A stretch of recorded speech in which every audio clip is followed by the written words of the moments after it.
que te ha dado por esto de la cocina histórica? Bueno, es un proceso... A ti te gustaba la gastronomía en general, ¿no? Te interesaba.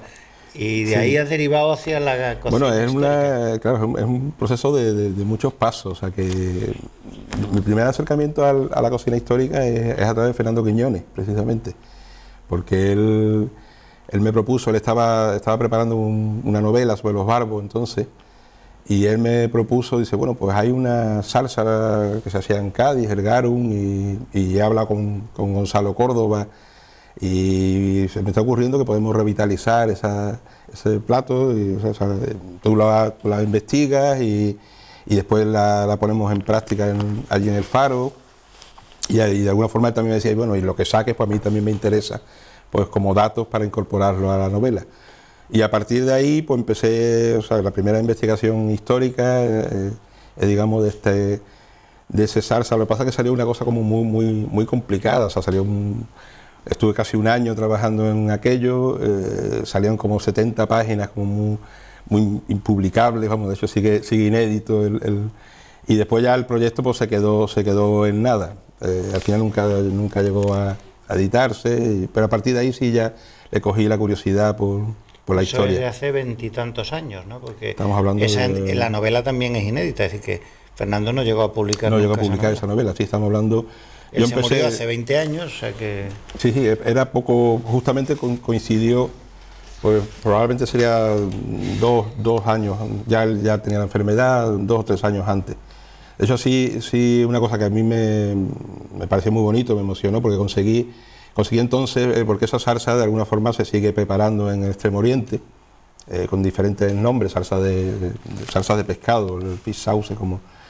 Y ahora es muy fácil conseguir productos orientales, pero entonces era complicado.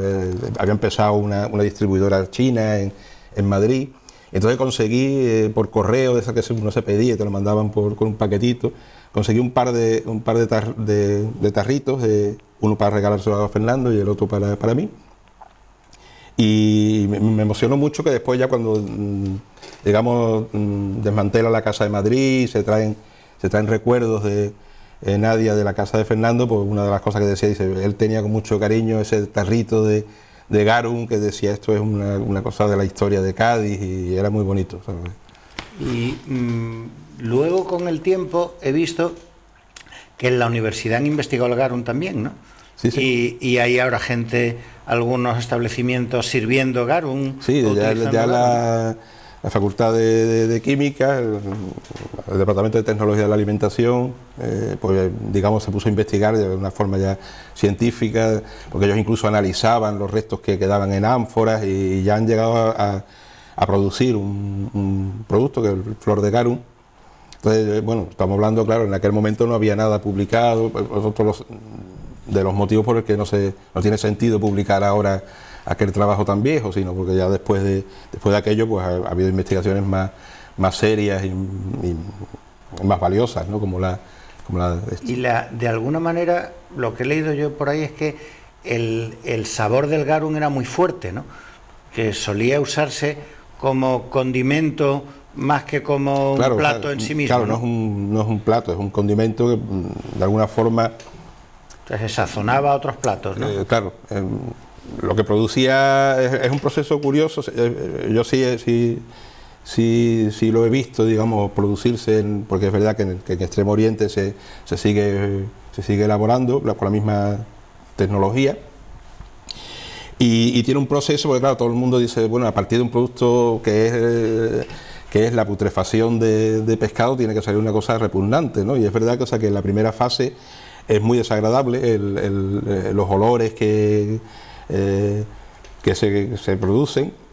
Es verdad que en Extremo Oriente se consume también esa primera fase, porque bueno, pues tienen un sentido del gusto distinto al nuestro, pero después eso evoluciona y al final lo que queda es como un ingrediente, un líquido muy salado también, o sea, es como una especie de una salmuera muy intensa, con un sabor a pescado muy potente.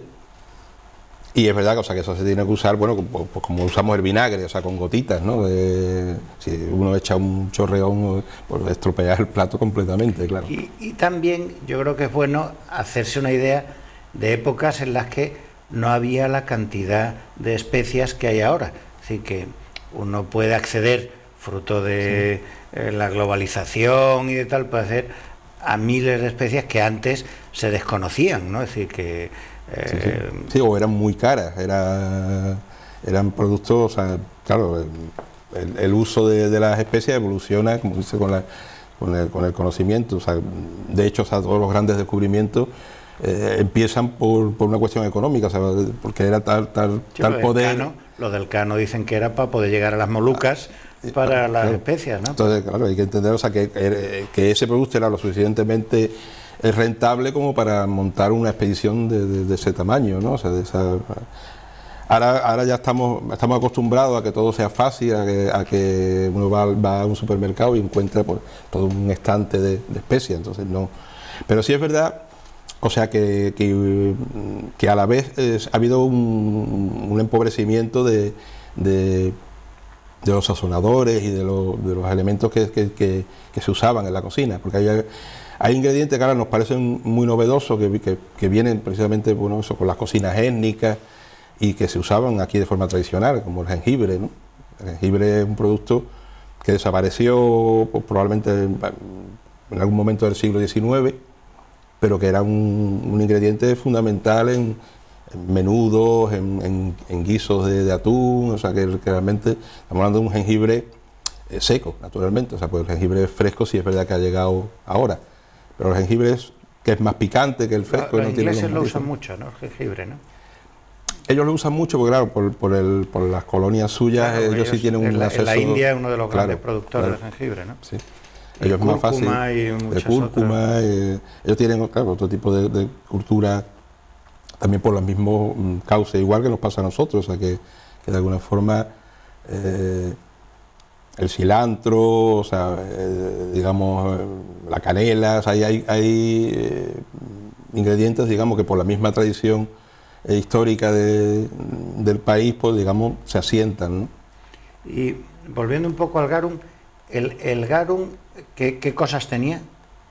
O sea, tenía el pescado, era solo pescado, a la salsa se obtenía la putrefacción del pescado, pero algo más. Sí, se le añadían, bueno, vamos a ver, o sea, lo que se hacía era mezclar, digamos, tanto pescado con una serie de hierbas aromáticas, de alguna especia probablemente, y eso producía con el calor, o sea, en algún caso, por eso las factorías están localizadas en zonas soleadas, ¿no?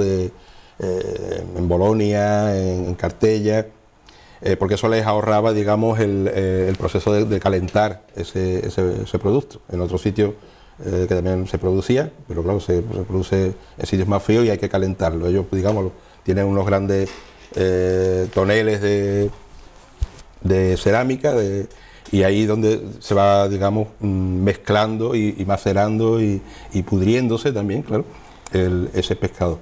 Y de ahí obtenían dos productos. Por una parte, el líquido, que era lo que se filtraba, que era lo que es el garum, y después también el residuo sólido, una vez que, ya digo, o sea, ha pasado todo el proceso de fermentación, llega a ser comestible, y era la lec, que también el Departamento de Tecnología lo ha comercializado, o sea, aunque tiene menos éxito, digamos, todavía no tiene la difusión que puede tener el garum, pero se forma una especie de paté que recuerda por los patés de anchoa o algo parecido. ¿Y se utilizaba todo tipo de pescado o atún? Se utilizaba todo tipo de pescado, principalmente pescados azules, que eran pescados muy grasos, porque interesaba la caballa, el jurele, el atún, digamos que era el gran producto. Había distintas calidades, claro, según después el mercado demandaba.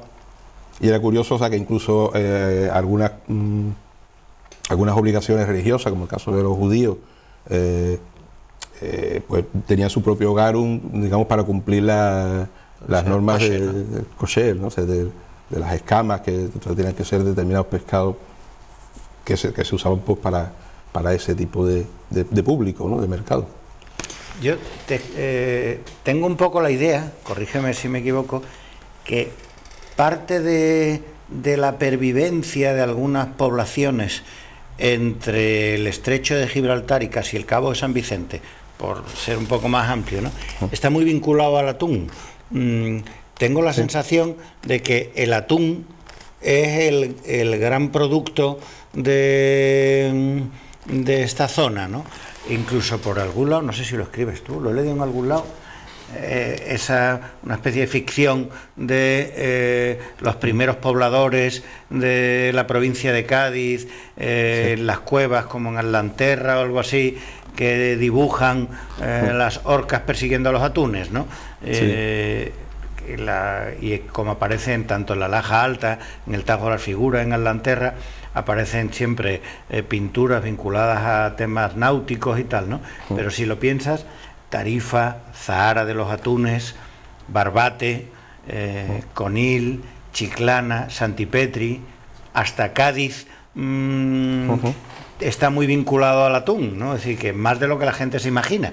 Pues luego la ciudad de Cádiz toma otros derroteros, pero en su origen era también una factoría. La factoría, sí, realmente es cierto, o sea, que el atún es el gran producto gastronómico, pero además la gastronomía en el sentido más amplio, en el sentido antropológico, ¿no? Incluso en determinados momentos durante la época andalusí, a la costa de Cádiz se conocía como Costa de los Atunes, el tipo de la cora de Sidonia, ¿no? Se decía. Es verdad, es muy interesante el tema de los atunes, porque de alguna forma está también explicando la vinculación que hay entre lo que comemos y la naturaleza del sitio donde se vive, ¿no? En el caso de los atunes es un hecho natural, ajeno al hombre, pero que el hombre aprovecha. O sea, que el atún realiza unas migraciones periódicas, anuales, fija en un determinado momento, siempre es el mismo momento, siempre a partir de la primera luna de la primavera, y eso se observa. Y como dice, o sea, existen cuevas, la cueva de Atlanterra, que yo he entrado antes de que la cierren, porque la verdad es que aquello es un vandalismo tremendo, y costaba ver lo que era antiguo, de las pintadas decía no sé quién quiere a no sé quién, ¿no? O sea, y bueno, ahora está cerrada al público, pero es una cueva muy interesante, porque es una cueva natural, pero que está, digamos, preparada para tener un uso como observatorio de llegada de los atunes. Entonces hay un pico, han hecho como una especie de pico en lo que es la ventana de la cueva, y ese pico, o sea, según entra el sol, pues hace una sombra en lo que es el fondo de la pared, y hay una serie de marcas que a medida que se va desplazando el sol, pues van marcando detrás, y lo que han hecho es realmente un calendario. Estamos hablando de la época neolítica, y parece, porque claro, estamos hablando de interpretaciones, que cuando precisamente coincide con la llegada de los atunes, hay un dibujo esquemático en esa marca que señala las orcas, el triángulo que tiene la orca en lo que es el lomo. Porque realmente la observación es que las orcas, que también conocen ese proceso natural, esperan en las ensenadas de Barbate la llegada de los atunes. Ellos saben cuándo iban a llegar, y entonces pues, cuando los atacan, ¿no?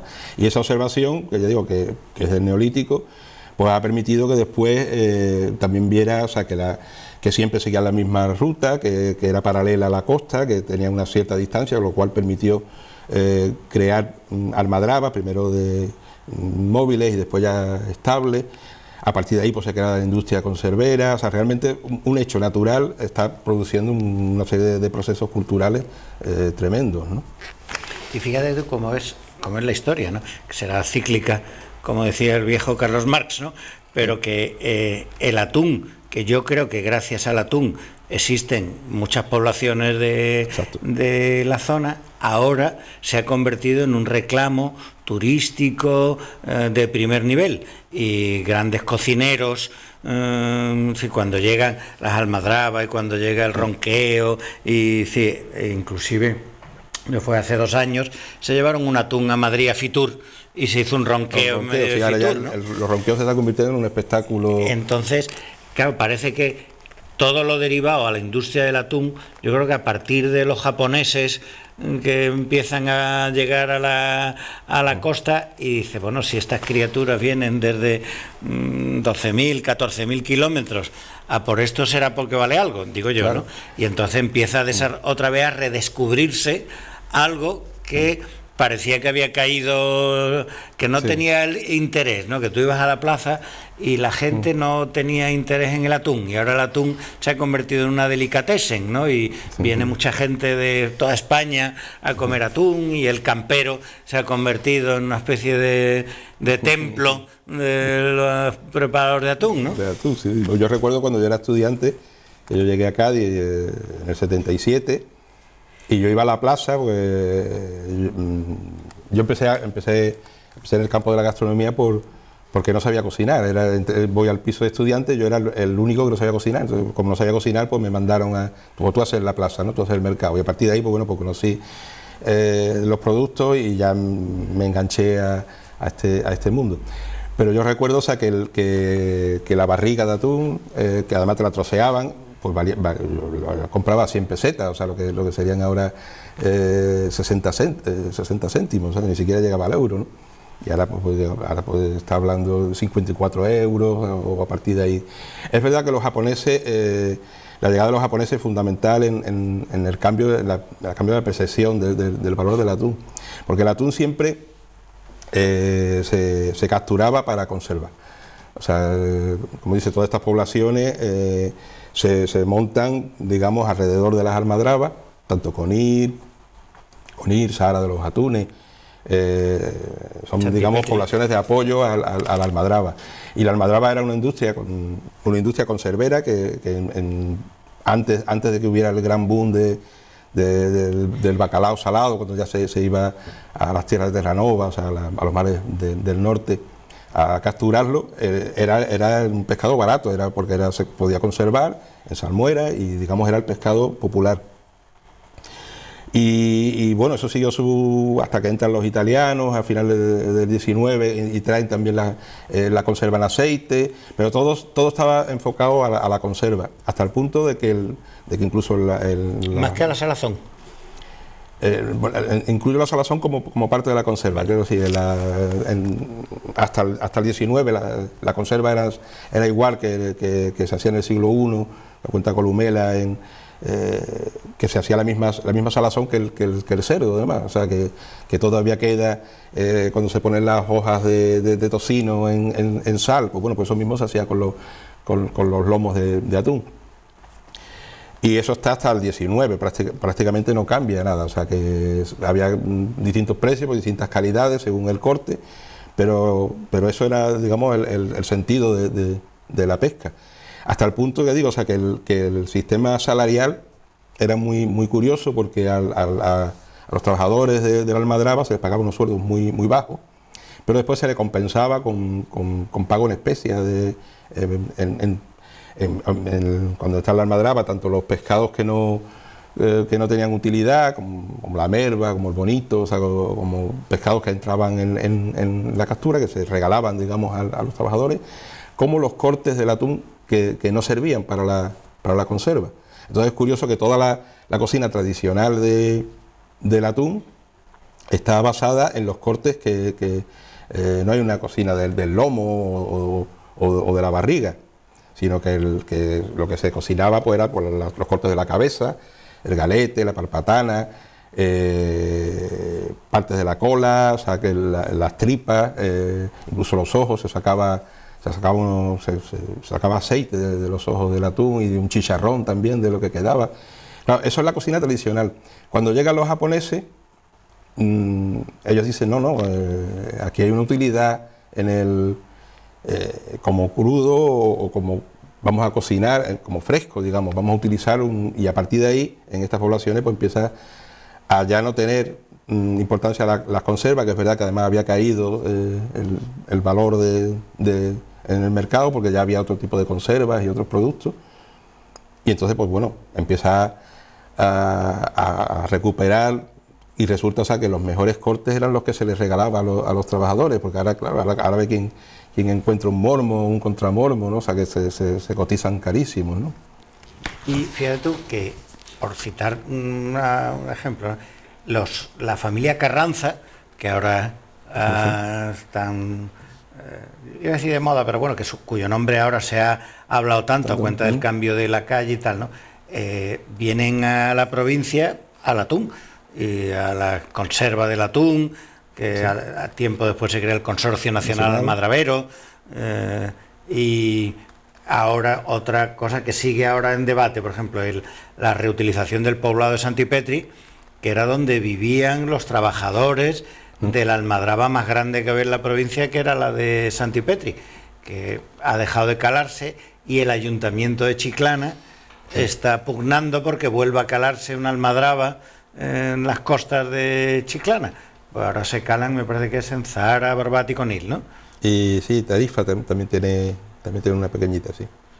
Y vamos, te digo por decirte que a veces la gente piensa que esta cultura del atún es reciente, ¿no?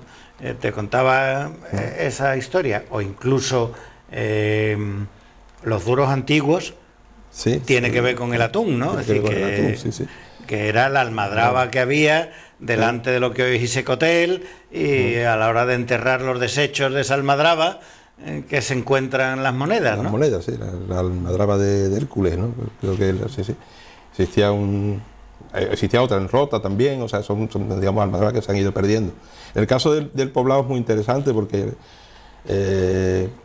claro, cuando entra, digamos, las grandes familias y se forma el consorcio, entonces ya se hace un planteamiento de gran industria. Y entonces, pues, cuando se crean poblados, digamos, asociados al poblados ya en el caso del poblado de Santipetri, donde se vivía durante todo el año, o sea, aunque después en el periodo de Almadraba, que solía empezar 2 meses antes y después se alargaba ya hasta el verano, pues había una población que venía de Conil, o venía de las poblaciones de alrededor, el mismo. Y además era, incluso el nivel de vida era mucho más alto que hay un libro precioso que hace Miguel Ángel García Argüé, Chapa, sobre Santipetri, un libro de memorias, porque hace entrevistas todavía a gente que vivía allí. Yo creo que es una pena lo que se hizo con el poblado, porque el poblado se vació. Yo llegué a verlo todavía cuando aún existían casas, digamos. Y bueno, es verdad que las casas estaban ruinosas, pero yo creo que como valor turístico hubiese tenido más el mantener el poblado y darle una utilidad. Pero vamos, eso es hablar del tiempo, de lo que se podía haber hecho y que ya no hay. O sea, ahora pues hay un espacio que, bueno, si se puede volver a vincular a su sentido originario y, como dice, plantar una almadraba, también ahora es más viable, o sea, porque precisamente al haber crecido el mercado ya se ha superado, digamos, el pico ese de caída de demanda, pues probablemente sería rentable una almadraba allí. Y a la entrada de Barbate hay también un poblado, porque normalmente quienes calan las almadrabas, muchos de los trabajadores vienen de la provincia de Huelva, ¿no? De Isla Cristina y de esa zona de allí, vienen muchas familias que están llegando ahora porque empiezan a preparar ya todos los utensilios para calar la almadraba, ¿no? Y viven 4 meses, 5 meses en unos barracones que hay a la entrada de Barbate pegado al río, ¿no? La relación con Huelva es cierta y tiene su origen en que hay un determinado momento, digamos, que la almadraba era un monopolio de la casa de Mina Sidonia, y cuando ese monopolio se rompe, pues entran ya empresas privadas, y las empresas privadas que entran provienen de la zona de Huelva, de Isla Cristina, y al principio el personal que viene es un personal especializado, o sea que realmente ellos contratan los trabajos manuales, los contratan con personal de Conil o de Barbate, y sin embargo, pues, digamos, los puestos de capataz o de capitán, o pues sí se traen familia de Isla Cristina. Después ya eso ya se va mezclando y ya, digamos, como existían estas empresas, digamos, tenían sus almadrabas también montadas en Isla Cristina, que también tiene su tradición, pues ya utilizaban, digamos, como los especializados, los trabajos más especializados, el corte o eso sí se traían también de Isla Cristina. Y hay un intercambio de recetas, es muy, muy interesante la relación esta onubense, ¿no? Bueno, vamos a hacer un pequeño receso y ahora seguimos, ¿vale? Muy bien.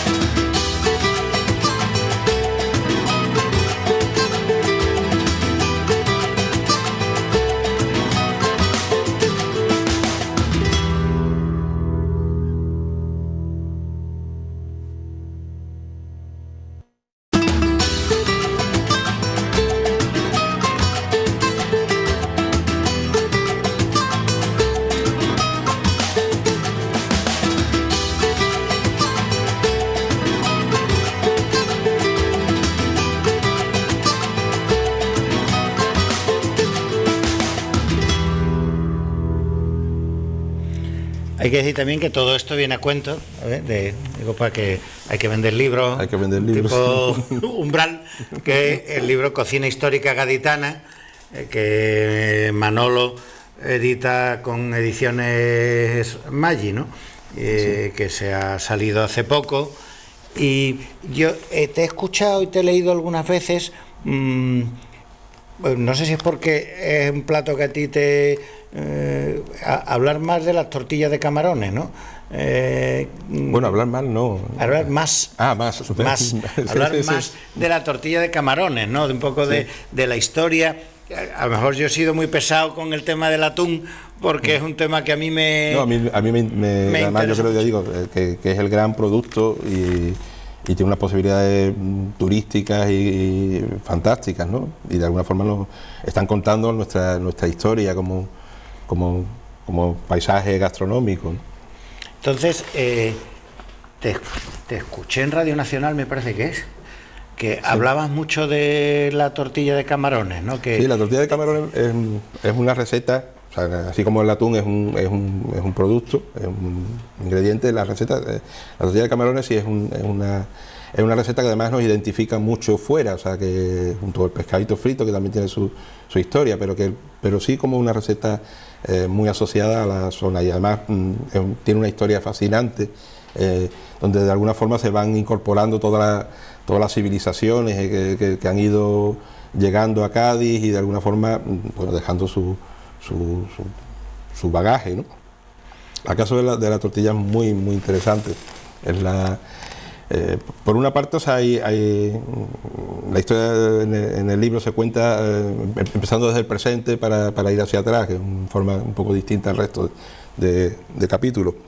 Porque es verdad que en el siglo XX hay una revolución completa en la receta y hay que entender la receta a partir de las aportaciones pues, de Catalina Pérez, primero, que digamos es la que compra la entonces venta Eritaña, que cuando la hereda a su hijo Juan Vargas, pues pasa a ser conocida como la venta Vargas.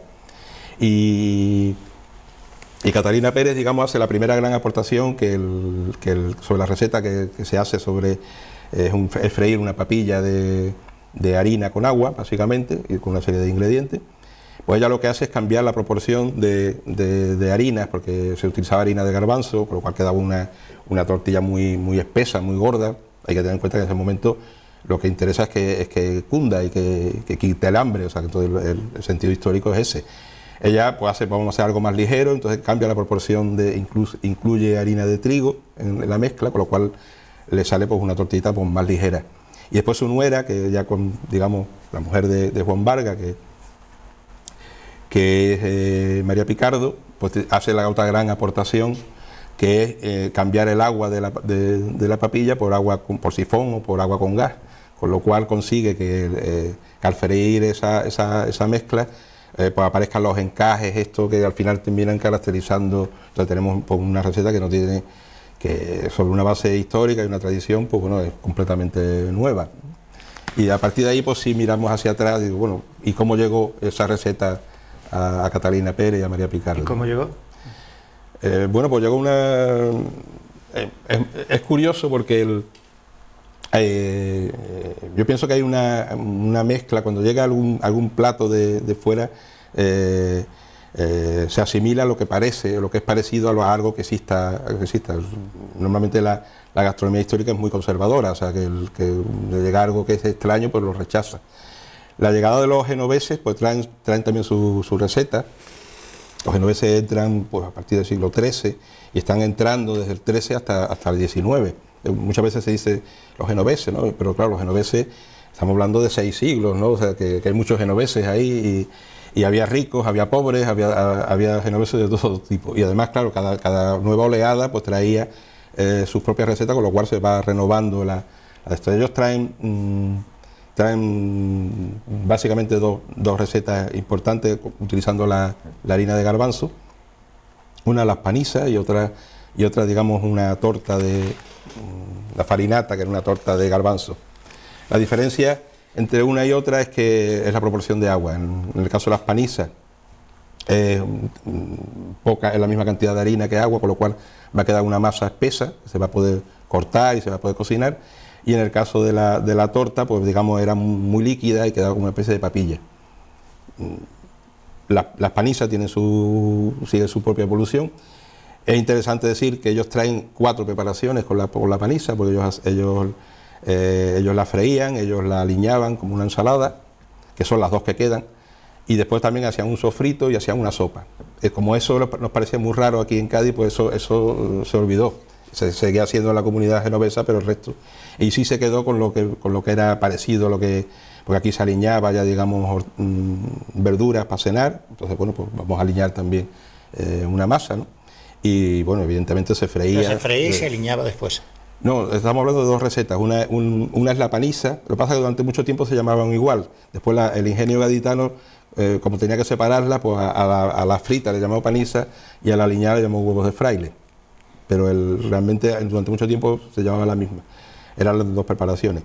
Y después, eso es, digamos, el tronco de las panizas. Pero después también estaba la otra receta, que es menos conocida, que era la torta. Ellos la cuajaban en una sartén. Y lo que ocurre es que cuando llega a Cádiz, pues bueno, pues la gaditana dice, bueno, esto es igual que una cosa que lo que nosotros, digamos, rebozamos. Había un rebozado ya utilizando harina de trigo,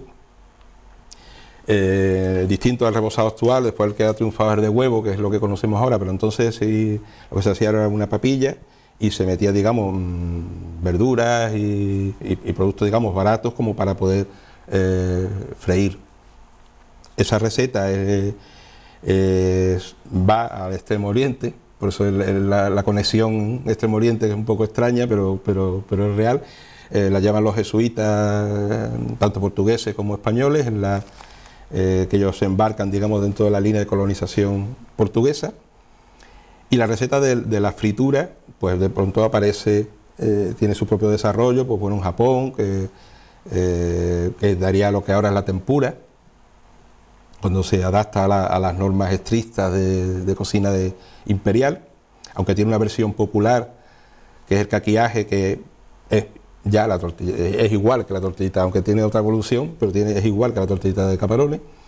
Pues bueno, yo la he encontrado este verano la encontré en Malasia, siguiendo la pista de un señor que escribió en Cosas de Comer, de Pepe Monforte, y dijo, pues yo he visto una cosa que es tortilla de camarones. Y digo, bueno, pues yo iba a Malasia y digo, pues yo tengo que buscar la tortillita. Y al final pues la encontré en la comunidad musulmana de Malasia. Y bueno, básicamente es lo mismo, lo que pasa es que ellos la toman fría y la cortan y le echan salsas picantes y ahí, digamos, la forma de comerla es distinta, pero bueno, la receta es la misma. Después la he encontrado también en Filipinas, en Khoi, en Indonesia. O sea, probablemente si sigues la ruta de colonización portuguesa, ya te puedo decir que probablemente la haya también en India y la haya pues en China, o sea y esta receta no es que sea la tortilla de camarones, pero sí explica la evolución que la tortilla de camarones tiene en Cádiz. Cuando se mezclan las 2 recetas, la del tipo de rebozado con la torta que hacían los genoveses, lo primero que se dice, bueno, en vez de cuajarla como si fuese cuajarla en el horno o en una sartén, pues vamos a freírla. Y se utilizan ingredientes al principio vegetales, que son porque se asocia a la cocina de Cuaresma, que tiene que cumplir, por eso no existen tortillitas en la historia, no existen tortillitas de carne, aunque ahora ya hay ahora ya se hace de todo, y en San Fernando hay un libro que cuenta una forma de aprovechar sobras de un puchero, por ejemplo, y hacer tortillitas de puchero, o sea que bueno, eso es la... Y entonces podemos resumir que la receta actual de la que conocemos, la que ponen en todos lados, parte de la Venta Vargas. Parte de la Venta Vargas, sí. Lo que ocurre es que la receta antigua ha seguido, y la receta antigua se sigue haciendo porque gustaba más, y por ejemplo en Trebujena, si uno va a alguno de los maravillosos baches que hay por allí, al Duque, por ejemplo, o sea, ellos hacen una tortilla de camarones que es antigua, gorda, digamos hecha con de harina, de garbanzo, es una cosa como más densa. En algunos sitios también, el campo de Gibraltar, se siguen manteniendo, en Jimena, por ejemplo, se siguen haciendo tortas antiguas con tallos de acelga, se siguen usando, digamos, quedan reliquias de esa evolución que se pueden probar, ¿no? O sea, que es una posibilidad. Pero sí es verdad que la tortilla moderna parte de la revolución que supone la Venta Vargas. Sí. Yo he leído muchas veces y he escuchado en mi familia, ¿no?, que la receta con harina de garbanzos, camarones, era muy utilizada en la posguerra para quitar el hambre. Es decir, que no en el encaje actual, por decirlo de alguna manera, que llega al paroxismo con Ángel León. Con Ángel León, claro, que al final lo que tiene es como una especie de trama de cristal donde se ven 4 o 5 camarones perfectamente. Claro, lo que interesa, yo he estado, bueno, en este mismo carnaval, en los puestos de alrededor del mercado están friendo tortillitas, ¿no? Y a mí me ha sorprendido, claro, o sea, que son tortillitas que de alguna forma siguen usando la intención antigua de alimentar, ¿no? Porque a lo mejor son tortillitas con muy pocos camarones y mucha masa. Ahora eso en un restaurante pues nos puede escandalizar, nos dicen, bueno, me están engañando, esto no tiene camarones, ¿no? Pero es que el sentido entonces, el camarón era un aditivo, era darle un poco de sabor a una masa que era lo que te tenía que quitar el hambre. ¿El camarón se echaba vivo? Bueno, hay muchas escuelas en esto. El camarón se echaba vivo. La más tradicional se echaba vivo porque, aunque ahora sea muy incorrecto decirlo, se dice que de esa forma bate bien la masa. O sea que estamos hablando de la agonía del animal, con lo cual ahora puede escandalizar un tanto. Pero es verdad que la tradición era echarlo vivo. Ahora ya hay sitios que lo utilizan muerto, incluso congelado. O sea que eso ya, bueno, barbaridades se hacen en todas partes. Y hay un choque cultural muy grande en la historia que quizás sea la llegada de productos americanos, ¿no? Cosa que ahora forman parte de la dieta natural, incluso de la dieta mediterránea. El tomate, por ejemplo, ¿no? La papa, ahora todo el mundo llama patata, pero antiguamente lo llamaba papa, ¿no? La papa, el tomate, el maíz y muchos productos que llegan y que terminan instalados en nuestra dieta. Pero digamos que es quizá el gran choque cultural en la historia de la gastronomía, la llegada de los productos americanos. Es un gran cambio, sí. Es un gran cambio. Si es el mayor, pues no lo sabemos, porque realmente, bueno, la cultura romana, pues también, o la cultura musulmana, supusieron grandes cambios sobre lo que había.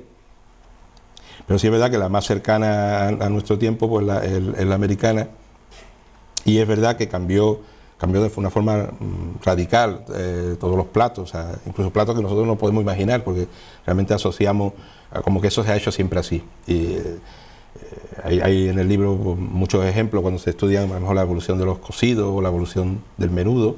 El menudo era muy distinto antes de que llegara los productos americanos. El menudo era blanco, para empezar, y llevaba especias como el cilantro en grano, digo, o el jengibre seco. Cuando entra el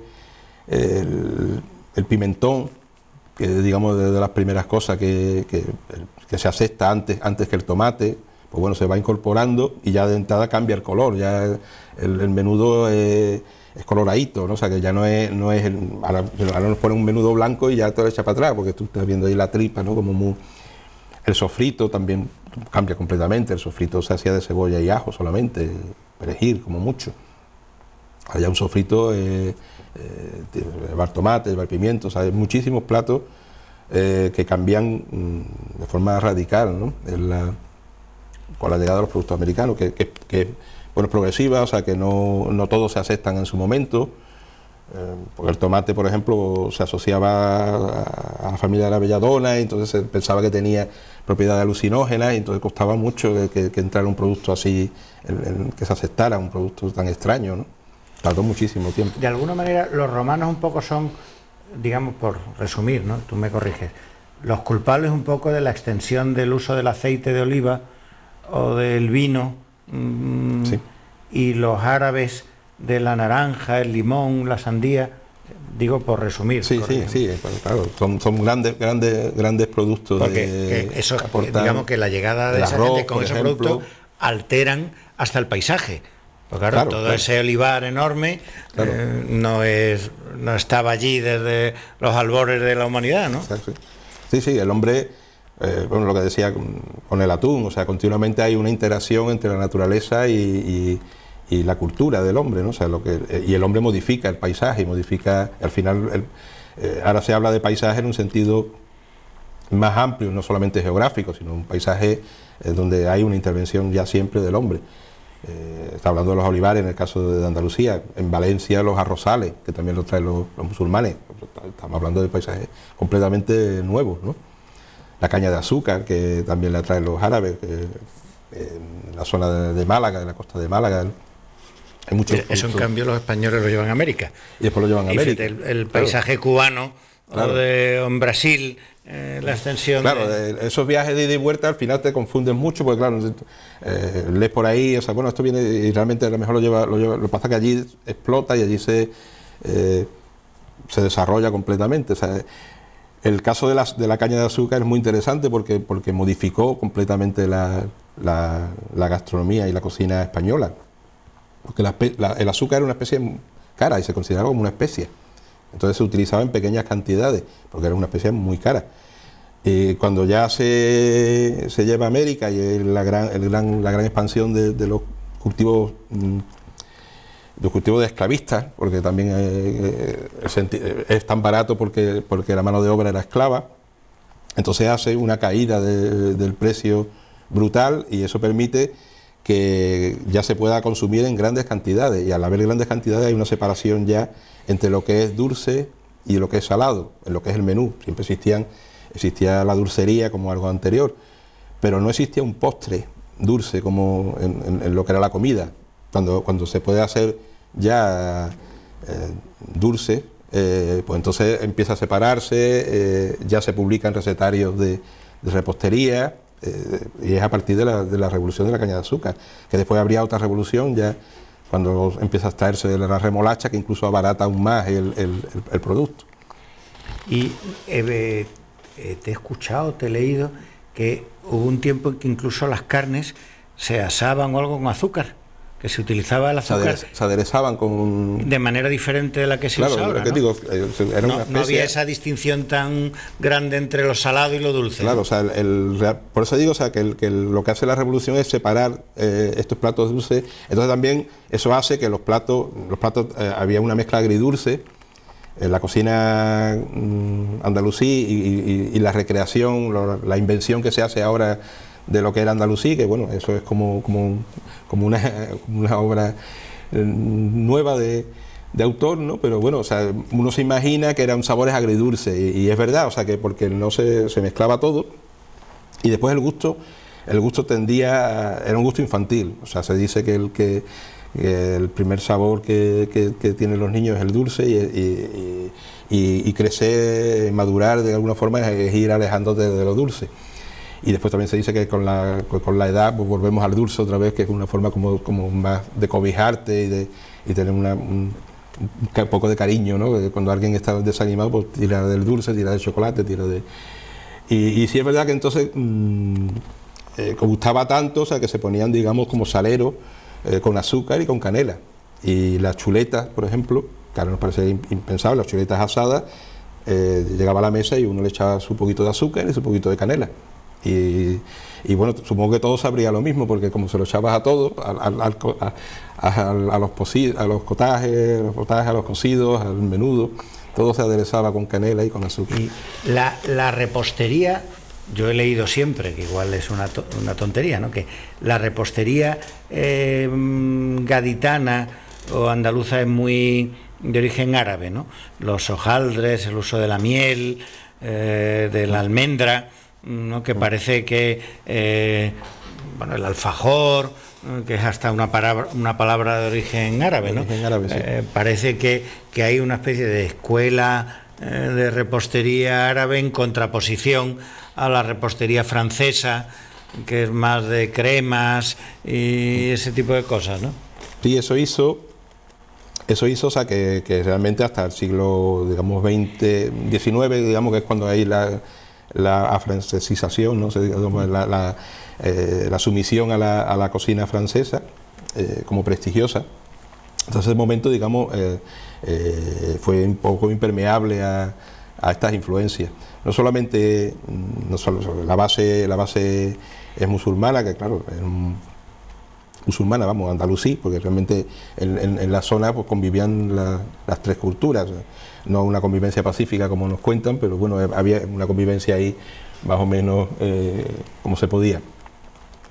Y sí es verdad, o sea, que existe esa base, pero también yo lo que sí he visto, o sea, que al estudiar la cocina gaditana, sobre todo la cocina del 18, también pues bueno, tiene la influencia de los productos americanos, los productos genoveses, digo, de la colonia extranjera, que era muy importante en el Cádiz de este final del 18, principio del 19, y hace que la repostería sea, digamos, la gran estrella de nuestra gastronomía, y se ha perdido, se ha simplificado mucho. O sea, cuando uno ve que se hacían dulces que ahora nos puede parecer muy extraño, porque se utilizaban vegetales para endulzar. O sea, lo que ahora, por ejemplo, son las frutas confitadas, pues entonces se hacían confitados de piña de pinares verdes, o de tronco de lechuga, de pepino. Esos son sabores que se han perdido. Se hacían pastillas, o sea, tabletillas que le decían, de flores, ¿no? De flores como los claveles, como las rosas. Se hacían mermeladas también de flores. Se hacían gominolas, que ahora nos puede parecer como muy moderno, pero bueno, la química ha estado siempre en la cocina. La cocina es química. Y se hacían gominolas de bergamota, ¿no?, que es un cítrico amargo, o sea, con un sabor, una combinación que ahora nos puede parecer muy moderna.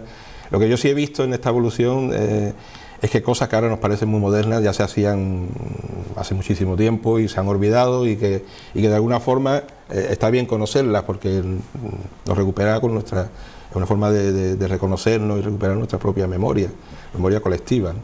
Y luego hay otra constante, que son los guisos tipo berza, cocido, olla podrida, o como se le quiera llamar, sí, que es con distintos nombres y distintos ingredientes, pero una base común, se hacen en muchos sitios, ¿no? Una olla grande donde se le echan muchos productos con agua y con otros aderezos, ¿no?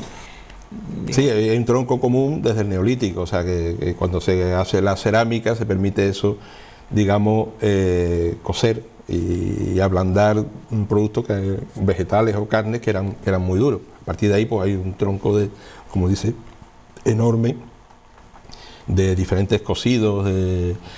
En el caso de gaditano, pues claro, hay influencias de las tres culturas, tanto de la Andalucía, que también tenía sus propios cocidos, utilizando carne de carnero y de vaca en vez de cerdo, y productos como la berenjena, que aún no te encuentras mejor en Medio Oriente, encuentras cocidos de ese tipo, siguen utilizando.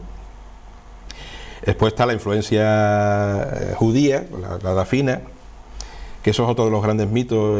La cocina en general y la gaditana pues padece grandes mitos que muchas veces son fácilmente desmontables, ¿no? O sea, que se dice, o sea, que todos los cocidos provienen de la dafina. Eso es una barbaridad, porque se olvida que en determinados momentos, o sea, quien cocinaba una dafina iba a la hoguera. O sea, que era, hay muchos juicios donde el olor de la dafina fue prueba de que esa persona dice que se ha convertido, pero no sigue siendo un judío. Entonces raramente va a influir en nuestros cocidos.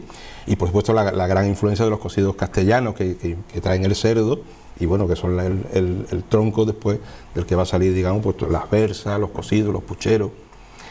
Pero por ejemplo hay cosas muy interesantes que se han perdido, que es el uso de las frutas en los cocidos. Ahora a nadie se le ocurre echar fruta, pero en Cádiz, por ejemplo, de israelí, le habla, es verdad que poco menos que escandalizado, ¿no? Le escribe una carta a su madre al principio del 19 diciendo: esta gente toma un puchero al que le echan peras y tajadas de melón.